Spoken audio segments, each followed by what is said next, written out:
जय हिंद दोस्तों, जय हिंद बच्चों। आज हम बात कर रहे हैं माध्यमिक शिक्षा बोर्ड राजस्थान अजमेर ने कक्षा 12 के इतिहास विषय में किन किन टॉपिक्स को हटा दिया गया है इस साल की बोर्ड परीक्षा के लिए। उम्मीद करता हूँ भी आप इस चीज़ को अच्छे से समझेंगे और साथ में हम इतिहास विषय के अंक विभाजन पर भी बात करेंगे। तो सबसे पहले तो जो दो बड़े परिवर्तन हैं वो आप देखिए भी क्या नई चीज़ है। आपको पता है आपका इतिहास जो हिस्ट्री सब्जेक्ट है वो 7 चैप्टर में या 7 यूनिट में बांटा गया है। इसमें आपकी जो तीसरी यूनिट है जिसका नाम है बाहरी आक्रमण और आत्मसातीकरण, इस यूनिट को हटा दिया गया है। सबसे पहले तो आप ये समझें, यानी तीसरे चैप्टर को पूर्णतः इस साल की बोर्ड परीक्षा के लिए हटा दिया गया है। यानी अब बोर्ड परीक्षा के हिसाब से आपको इस चैप्टर को पढ़ने की आवश्यकता नहीं है। हाँ, नॉलेज के लिए और भविष्य में फायदा उठाने के लिए आपको नॉलेज लेना चाहिए, लेकिन इस साल बोर्ड परीक्षा में तीसरी यूनिट से कोई भी प्रश्न है वो नहीं पूछा जाएगा। तो ये तो हुई कटौती की बात। और एक ध्यान रख लेना, ये जो हमारी सबसे लास्ट की जो यूनिट है 7वां चैप्टर इकाई 7 जो राजस्थान के संदर्भ में है, इसमें हम राजस्थान का स्वाधीनता संग्राम और एकीकरण पढ़ेंगे। ये पूर्णतः जिंदा है, यानी 7वें चैप्टर से कोई भी किसी भी प्रकार की छेड़खानी नहीं की गई है। ध्यान दीजिएगा, तीसरी जो यूनिट है या तीसरा जो चैप्टर है उसे पूर्णतः हटा दिया गया है और 7वां चैप्टर या 7वीं यूनिट एक ऐसा टॉपिक है जिसके साथ बोर्ड ने कोई छेड़खानी नहीं किया, यानी जितना पहले था उतना ही अब है, यानी इसको पूरा का पूरा पहले की तरह पढ़ना है। अब बच गए हमारी 5 यूनिट, यानी 5 चैप्टर बच गए। अब उन 5 चैप्टर में जो कटौती हुई है, घटत बढ़त हुई है, उसकी बात करेंगे। और उससे पहले मैं आपको अंक विभाजन पहले ही बता देना चाहता हूं। अब आपका जो पहला चैप्टर है यानी पहली यूनिट है भारत का वैभवपूर्ण अतीत, वो अब 15 अंक की होगी। जो पहले 10 की होती थी अब 15 अंक की हो गई इस साल के लिए। दूसरी जो यूनिट है भारतीय इतिहास के स्वर्णिम पृष्ठ वाला, ये पहले भी 15 अंक का था और अब भी 15 अंक का ही रहेगा। तीसरी जो यूनिट है बाहरी आक्रमण और आत्मसातीकरण, मैंने कहा हटा दी गई है। ये यूनिट पूर्णतः हटा दी गई है। जो पहले कभी 10 नंबर की होती थी अब इसको हटा दिया गया है। ये चैप्टर अब सिलेबस में नहीं है। चौथी यूनिट है मुगल आक्रमण, प्रकार और प्रभाव या उद्देश्य और प्रभाव की अगर हम बात करें, ये यूनिट पहले भी 10 नंबर की थी अब भी 10 नंबर की है। उसके बाद 5वीं जो यूनिट है या चैप्टर है वो है उपनिवेशवादी आक्रमण। ये अब 5 अंक का है जो पहले 10 अंक का होता था। छठी जो यूनिट है आधुनिक भारत का स्वाधीनता जो आंदोलन है, ये यूनिट पहले 15 की होती थी अब ये 20 अंक की यूनिट है, यानी इसका जो वेटेज है वो बढ़ा दिया गया है। और इसी प्रकार लास्ट यूनिट जो राजस्थान का स्वाधीनता संग्राम और एकीकरण पहले 10 अंक की थी अब उसको 15 अंक का कर दिया गया है। तो ये तो हमारा अंक विभाजन, पहली यूनिट 15, दूसरी 15, तीसरी है नहीं अब, चौथी 10 की, 5वीं 5 की, छठी 20 की और 7वीं है वो 15 अंक की यूनिट कह लो या चैप्टर, क्योंकि 7 ही चैप्टर हैं 7 ही आपके यूनिट हैं। अब बात करते हैं एक एक यूनिट से अच्छे से समझना, क्योंकि आपके सिलेबस की अगर मैं बात करूं तो कोई चैप्टर तो इसमें है नहीं, बड़े बड़े चैप्टर हैं। तो चैप्टर के अंदर कौन कौन से तथ्य है वो हटा दिए गए हैं और मैं कोशिश करूंगा पेज संख्या भी आपको बताने की। और मेरे पास जो किताब है वो इस साल की जो नई किताब आई है 2020 वाली वो है, उसमें से मैं आपको पेज संख्या भी 2018 वाली है मेरे पास, उसमें पेज संख्या भी मैं आपको बता दूंगा। हो सकता है 19-20 वाली जो कोई एक आधा पेज आगे पीछे हो सकता है, लेकिन टॉपिक का जब नाम बोलूंगा तो आपको समझ में आ जाएगा। जिन बच्चों के पास अभी पाठ्य पुस्तक पास में उपलब्ध है तो मैं चाहता हूं आप वीडियो के साथ उसको ओपन कर लें ताकि आपको ये समझने में आसानी रहेगी भी इतिहास में क्या चीज है वो कम हो गई है। तो स्टार्ट करते हैं। पहला जो चैप्टर भारत का वैभवपूर्ण अतीत, इसकी बात करें तो आपका जो ऐतिहासिक स्रोत है यानी 1 से लेकर जो 11 नंबर पेज तक की बात करूं वो तो पढ़ना ही पढ़ना है आपको। 1 से लेकर 11 पेज तक पढ़ना है। 12वें पेज पर मेरे पास जो किताब है उसकी बात करूं तो 12वें पेज के ऊपर इस पहले चैप्टर के अंतर्गत एक टॉपिक है उपलब्धियां वैदिक काल से महाजनपद काल। ध्यान दीजिए, वैदिक काल से महाजनपद की जो उपलब्धियां हैं, चाहे वो सामाजिक है, आर्थिक है, राजनीतिक है, स्थिति है, कला है, साहित्य है और विज्ञान है, वो सारी सिलेबस से हटा दी गई है। यानी पेज संख्या 12 पर जो टॉपिक है वैदिक काल से महाजनपद काल से लेकर 12, 13, 14, 15, 16, 17, 18, 19 नंबर पेज तक जो भी आपका चैप्टर दिया गया है उसे हटा दिया गया है। मैं पेज संख्या बता रहा हूं ताकि आपको टॉपिक को समझने में आसानी रहे भी कौन सा हट गया है। तो ध्यान दीजिए, पहले यूनिट से वैदिक काल से महाजनपद काल का आगे का जितना भी हिस्सा है वो रिमूव कर दिया गया है। अब आगे बढ़ते हैं और सिंधु घाटी सभ्यता, बच्चे कह रहे हैं भी सिंधु घाटी सभ्यता का सर है कि नहीं। सिंधु घाटी सभ्यता सिलेबस में है भी, मैंने कह दिया ना भी 11 और 12 नंबर पेज से आगे का हटा है। 12 पे जो है वैदिक काल से महाजनपद काल, तो ज्यादा इस पर आप कोई सोचने की जरूरत ही नहीं है। 12 नंबर पेज पर उपलब्धियों वाले टॉपिक से आगे जो चैप्टर है वो रिमूव किया गया है। अब बात करते हैं दूसरी यूनिट। दूसरी यूनिट में आप देखेंगे जो भारतीय इतिहास के स्वर्णिम पृष्ठ है उसमें आपके मौर्य काल, गुप्त साम्राज्य, हर्षकालीन भारत, दक्षिणी भारत और विजयनगर साम्राज्य वाले, यानी ये 4 बड़े टॉपिक इसके अंतर्गत है। तो मैं आपको बताना चाहूंगा मौर्य काल आपके सिलेबस में है, मौर्य काल आपको पढ़ना है। उसके बाद गुप्त साम्राज्य की जो स्थापना है, आर्थिक स्थिति है, कला, साहित्य और विज्ञान, वो भी आपको पढ़ना है, आपके सिलेबस में है। अब बात आती है हर्षकालीन भारत की। हर्षकालीन भारत आप निकालेंगे, हर्षकालीन भारत है पेज संख्या 31 पर मिलेगा आपको। मेरे पास जो किताब है उसमें 31 पर है। आप बच्चों के पास कोई 19-20 की हो और अगर एक आधा पेज आगे पीछे हो तो आप थोड़ा सा पेज पलट के देख लीजिएगा। तो हर्षकालीन जो भारत है यानी पेज संख्या 31 पर आधा पेज हो गया, 32 नंबर पेज पूरा हो गया, 33 नंबर पेज है वो भी पूरा हो गया और 34 नंबर पेज पर चोल साम्राज्य से ऊपर वाला, चोल साम्राज्य से प्रशासन से ऊपर चोल प्रशासन दिया गया है उससे ऊपर, यानी आप दोबारा समझिए पेज संख्या 31 पर हर्षकालीन Bharat 32 number page, 33 number page और 34 नंबर पेज जहां चोल साम्राज्य दिया वहां से ऊपर का सारा सिलेबस आपसे हटा दिया गया है, यानी हर्षकालीन भारत आपसे हटा दिया गया है। हाँ, इसके बाद चोल साम्राज्य आ गया, दक्षिणी भारत वाला आ गया, ये आपके सिलेबस में है। आगे का पार्ट आपको अच्छे से पढ़ना है। तो ये था दूसरे यूनिट में भी आपको क्या पढ़ना है और क्या नहीं पढ़ना। तो अब तक कहा पहले यूनिट में 12 नंबर पेज से आगे का नहीं पढ़ना है और दूसरे में 31, 32, 33 और 34 नंबर पेज पर जो हर्षकालीन भारत दिया है, हर्षकालीन भारत, वो आपको नहीं पढ़ना है। और उसके बाद आगे बढ़े, आप निकालिए 39 नंबर पेज पर, 39 नंबर पेज पर आपको दिया गया है, एक मिनट एक और देख लूं, सॉरी मेरे पास जो बुक है 38 नंबर पेज के नीचे टॉपिक दिया है विजयनगर साम्राज्य का उदय, कला, साहित्य और विकास। ये भी आपके सिलेबस से हटा दिया गया है, यानी पेज संख्या 38 की लास्ट की 2-3 लाइन, उसके बाद 39 नंबर पेज, 40 नंबर पेज और 41 नंबर पेज ये भी आपसे हटा दिया गया है। तो दूसरी यूनिट में 2 टॉपिक आपके हटे हैं, हर्षकालीन भारत पूरा हट गया है और विजयनगर साम्राज्य, उदय, कला और साहित्य का विकास जो अंतिम टॉपिक है वो हटा दिया गया है। तो 31, 32, 33, 34 और 38 की लास्ट की 2 लाइनें और 39, 40 और 41 नंबर पेज का जो सिलेबस है वो दूसरी यूनिट से हटा दिया गया है।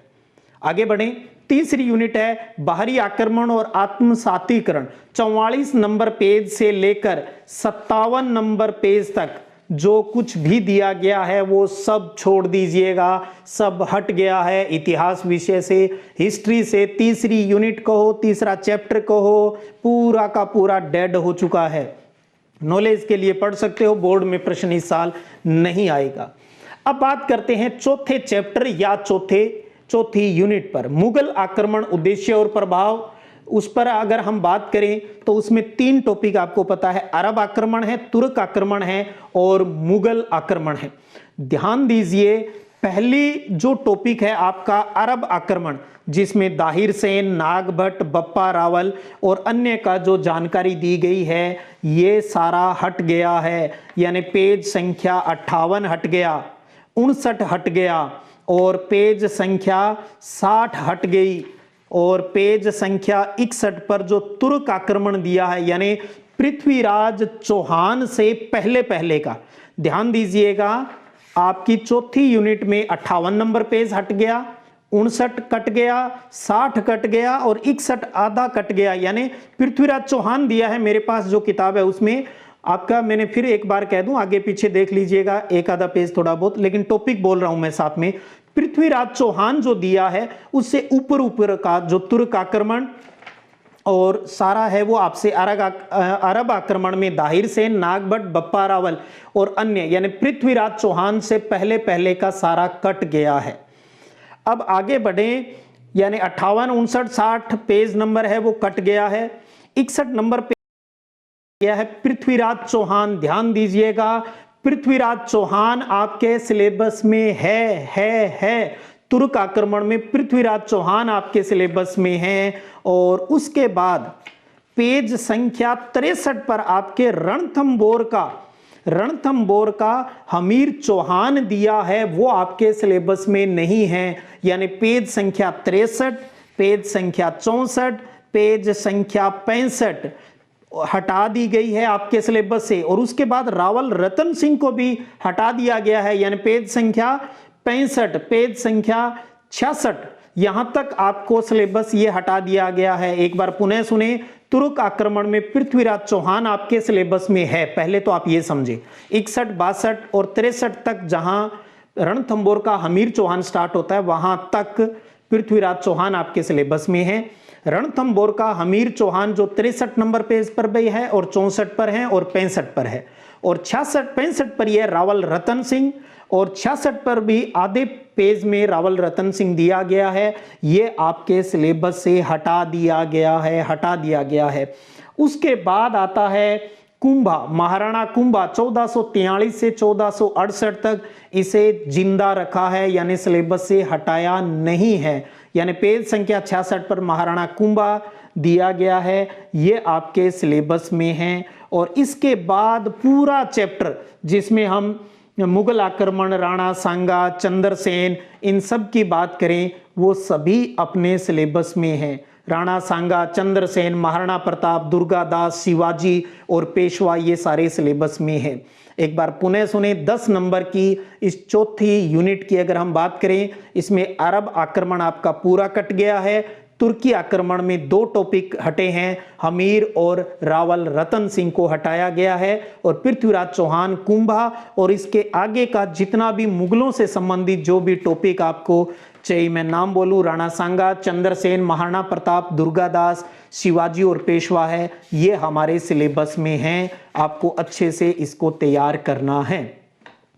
आगे बढ़ते हैं और 5वीं यूनिट पर बात करते हैं, उपनिवेशवादी आक्रमण, जो 5 अंक की हमारी यूनिट है। इस पर हम बात करें तो इसमें 3 टॉपिक है आपके, इसकी भूमिका, उत्पत्ति और विस्तार, भारत में उपनिवेशवादी आक्रमण, और साथ में 1857 की क्रांति का स्वरूप, कारण और परिणाम, ये है। अब ध्यान दीजिएगा, 5वीं यूनिट जो पहले 10 नंबर की थी अब सिर्फ 5 नंबर की है, क्योंकि आधा पार्ट इसमें से हटाया जा रहा है, और वो है 85 नंबर पेज से लेकर 85 number page cut, 86 cut, 87 cut, 88 cut, 89 cut, 90 cut, 91 cut, 92 cut, 93 cut, 94 cut, 95 cut और 96 कट, और यहीं पर आएगा आगे अपने 97 नंबर पेज पर 1857 की क्रांति का स्वरूप,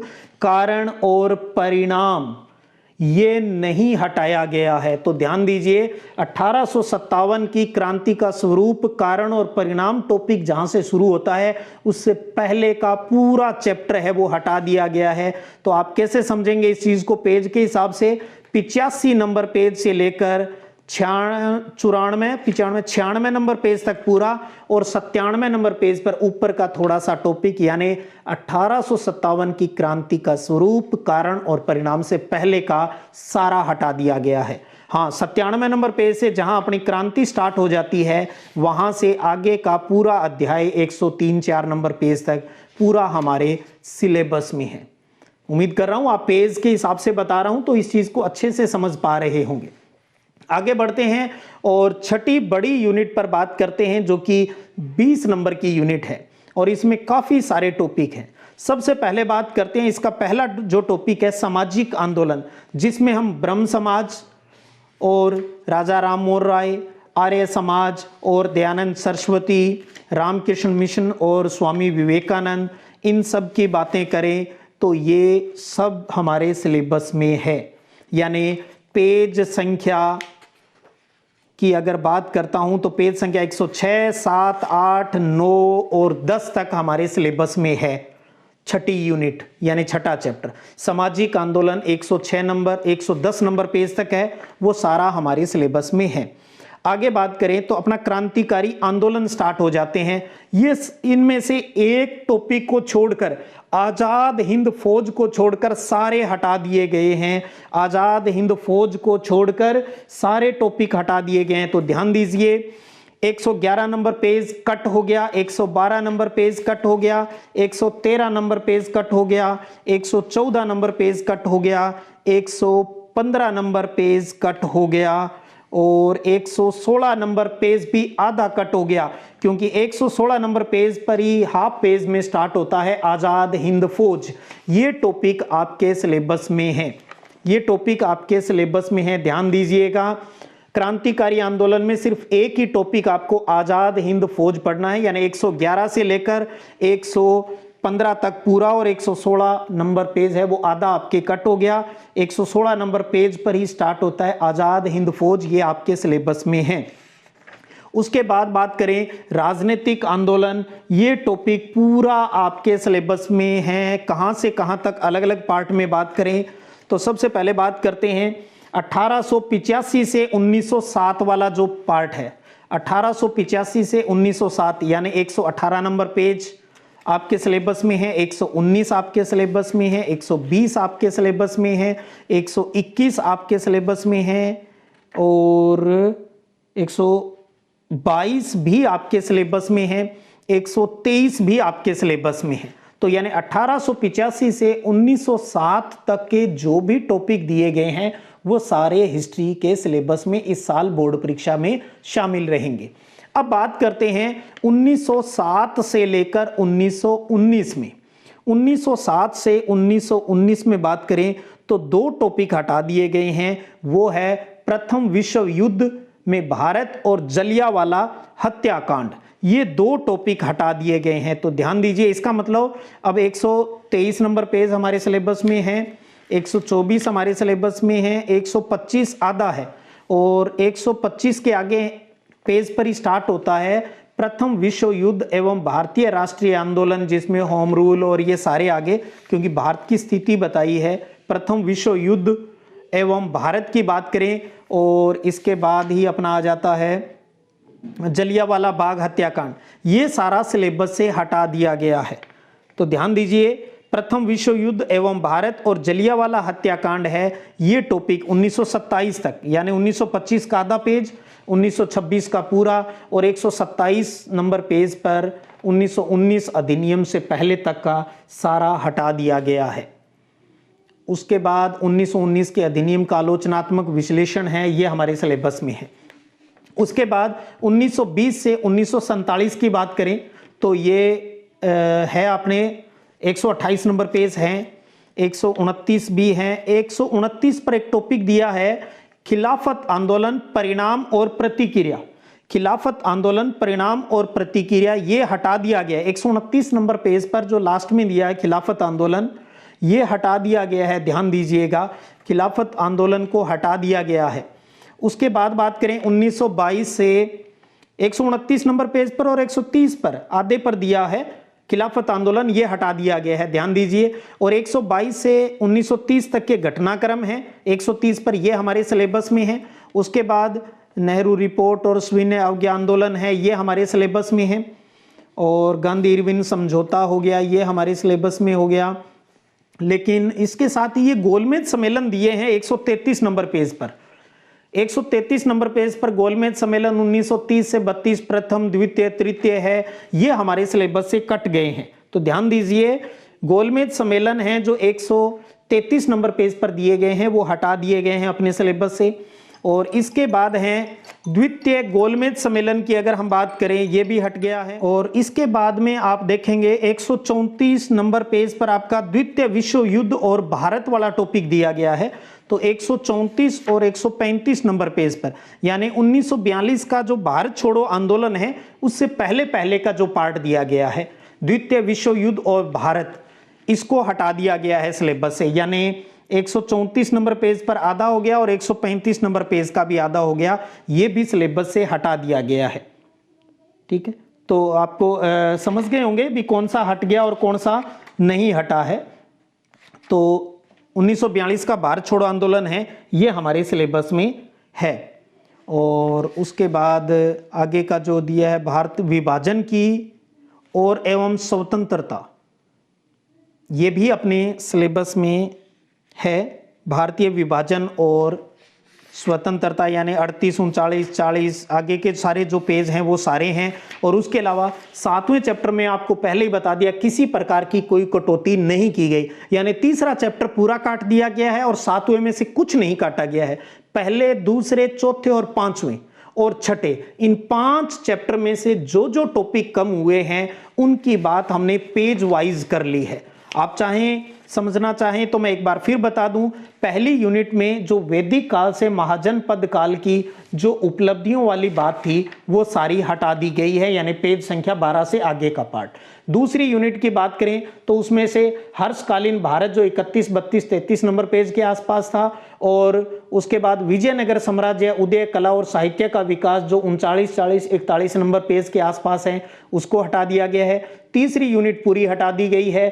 चौथी यूनिट की बात करें तो अरब आक्रमण पूरा हटा दिया गया है, 58, 59, 60, 61 पेज के आसपास जो मैटर है वो हटा दिया गया है। तुर्क आक्रमण में 4 टॉपिक आपके 2 हटा दिए गए, हमीर और रावल रतन सिंह को हटा दिया गया है, 63, 64, 65, 66 हटा दिया गया है। और पृथ्वीराज चौहान और कुंभा है वो सिलेबस में है। उसके बाद मुगल आक्रमण, यानी आगे का जो पूरा चैप्टर है, राणा सांगा, चंद्रसेन, महाराणा प्रताप, दुर्गादास, शिवाजी और पेशवा, ये सिलेबस में है। उपनिवेशवादी आक्रमण की 5वीं यूनिट की बात करूं तो भूमिका, उत्पत्ति, विस्तार और भारत में उपनिवेशवादी आक्रमण, यानी 85 से लेकर लगभग 96 नंबर पेज तक का मैटर हटा दिया गया है। और इसमें से केवल आपको 1857 की क्रांति का स्वरूप, कारण और परिणाम पढ़ना है। और छठी यूनिट में बात करें तो क्रांतिकारी सामाजिक आंदोलन हमारे सिलेबस में है। क्रांतिकारी आंदोलनों में सिर्फ आज़ाद हिंद फौज आपको पढ़ना है। और उसके बाद राजनीतिक आंदोलन में 1885 से 1907 पूरा सिलेबस में है। 1907 से 1919 की बात करूं तो उसमें प्रथम विश्व युद्ध और भारत और जलियांवाला हत्याकांड है वो सिलेबस से हटा दिया गया है। 1920 से 1947 की बात करूं तो 3 टॉपिक कटे हैं, खिलाफत आंदोलन, परिणाम और प्रतिक्रियाएं, गोलमेज सम्मेलन और द्वितीय विश्व युद्ध और भारत की भूमिका, ये पार्ट हटा दिया गया है। और 7वीं यूनिट से कुछ भी नहीं हटाया गया है। तो ये था आपका माध्यमिक शिक्षा बोर्ड ने 2021 की बोर्ड परीक्षा में जो जो टॉपिक हटा दिए गए हैं और कौन से सिलेबस में रहे हैं उनकी विस्तृत व्याख्या। तो अब आप समझ गए होंगे भी क्या किस प्रकार अंकों का विभाजन भी मैंने आपको बता दिया। और इतिहास विषय भी बोर्ड परीक्षा में आपका 80 नंबर का पेपर आएगा। 20 नंबर सत्रांक है वो स्कूल से भेजे जाते हैं विभिन्न गतिविधियों पर आधारित, यानी कुल 100 नंबर का ही पेपर होगा। अंकों के साथ किसी प्रकार का कोई परिवर्तन नहीं किया गया है। तो आप सब बच्चे इस नए सिलेबस के, इस पाठ्यक्रम की रूपरेखा के आधार पर अपनी तैयारी को प्रारंभ कर दीजिए। बहुत जल्द हम इतिहास विषय की टेस्ट सीरीज, महत्वपूर्ण प्रश्नों की एक सीरीज, एक श्रृंखला है वो भी शुरू करने जा रहे हैं। आप सब इसी प्रकार बने रहिएगा, इसी प्रकार पढ़ते रहिएगा। जय हिंद, जय भारत।